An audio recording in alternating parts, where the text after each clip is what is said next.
Les animaux. Avertissement. Par rapport aux propos tenus dans le cadre de cet enregistrement, je vous ne demande pas de croire ce qui est dit, mais plutôt de vérifier par vous-même si cela est réel avec votre ressenti ou votre intellect. Bonne écoute. Les animaux sont des êtres vivants qui ne possèdent pas d'âme et d'esprit individuel, à la différence des humains. Par conséquent, la conscience d'un animal n'a pas la possibilité de se réincarner et n'a pas de vie antérieure. Par contre, la psyché de chacun des animaux est branchée sur un esprit collectif se rapportant à son espèce.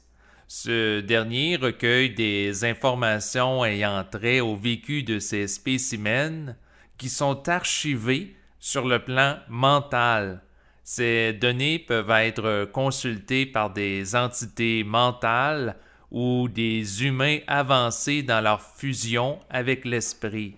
Elles s'avèrent utiles pour étudier l'état de ces êtres vivants.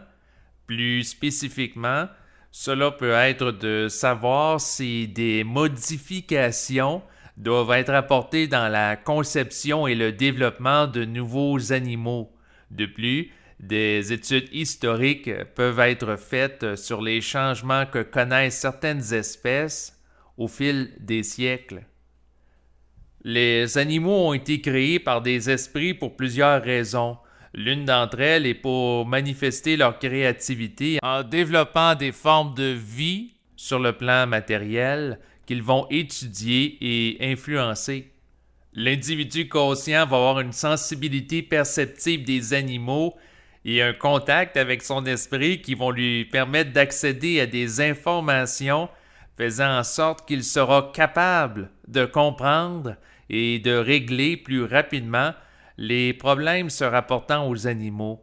Par exemple, si un animal est malade, il va être possible pour lui de demander à son esprit ce qui lui pose problème et ensuite d'ajuster la situation en fonction de sa réponse et de son jugement personnel. Son contact avec l'esprit peut lui permettre d'avoir accès à l'information aussi rapidement que s'il pouvait communiquer verbalement directement avec l'animal comme on peut le faire avec un autre humain. Donc, au lieu de faire des hypothèses sur les causes du malaise de l'animal avec l'intellect, il sera en mesure de faire une lecture vibratoire de l'animal de manière à identifier rapidement la nature réelle de son problème et d'agir pour le régler. Bien que les animaux soient dépourvus d'âme, ils doivent, néanmoins, être traités d'une manière respectueuse par les êtres humains car ils sont dotés de sensibilité. Ils sont en mesure de ressentir des émotions et sont sensibles à l'état de leur environnement. À mesure qu'une quantité grandissante de gens se conscientisent, les animaux vont être respectés encore plus par les collectivités et des lois vont être créées en allant dans ce sens. Par exemple, au Québec, en 2015, une loi a été passée pour faire changer le statut juridique des animaux.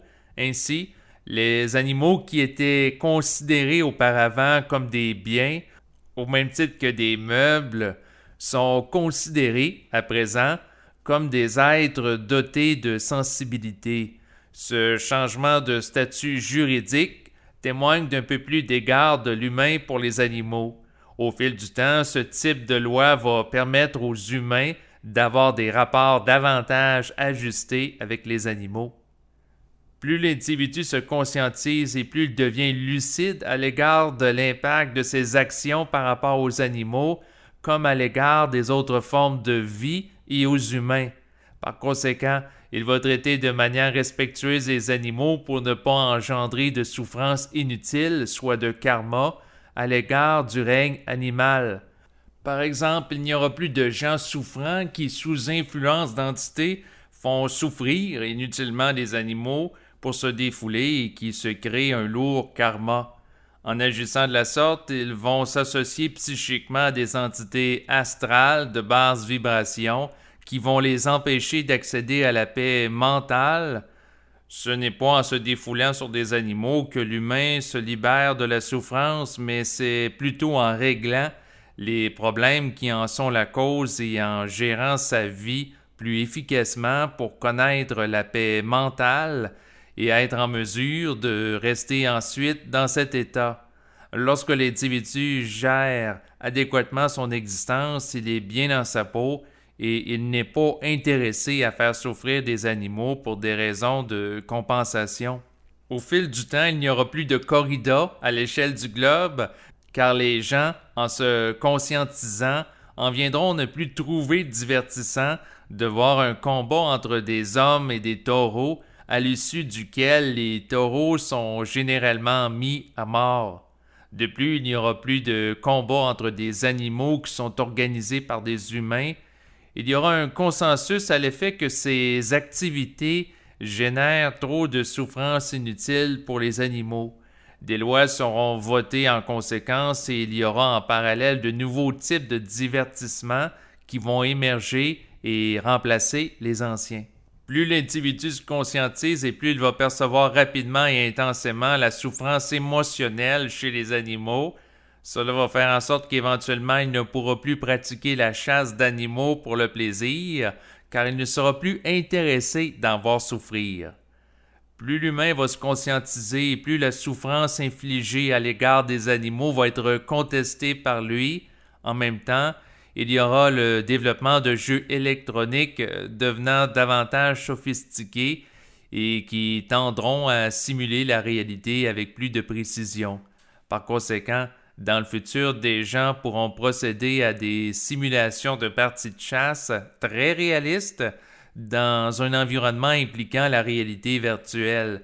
Elles pourront servir à substituer celles réelles et cela va permettre d'éviter de tuer inutilement des animaux. Au fil des ans, les humains ne se nourriront plus de cadavres d'animaux, étant donné que l'intégration de la vibration de leur esprit va leur permettre d'altérer le fonctionnement de leur corps physique et de se nourrir de l'énergie qu'ils canaliseront venant de lui. Par rapport à l'humain, les animaux de compagnie servent à agrémenter sa vie. Ils peuvent lui apporter de l'affection, le détendre et le sortir d'états de réflexion interminables. Lorsqu'il joue avec eux, il peut ressentir le moment présent intensément. L'humain conscient désirant avoir un animal de compagnie va être capable d'en choisir un adapté à sa vibration et son mode de vie en discutant avec son esprit du choix à faire. Lors du futur, les humains qui auront intégré la fusion avec l'esprit et développé une maturité psychique seront en mesure de diriger les animaux en harmonie avec les lois cosmiques. Rendus à ce stade, il y aura une gestion intelligente de l'ensemble de la vie animale sur Terre par l'humain. Elle se fera en concertation avec les esprits collectifs se rapportant aux différentes espèces animales de manière à favoriser la biodiversité et de régler les problèmes de pollution et d'extinction d'espèces animales. Aussi, cette gestion sera faite de façon à ce qu'il n'y ait plus de problèmes de surpopulation de certaines espèces. Il y aura alors une gestion adéquate de chacune des espèces et l'humain vivra en harmonie avec la nature.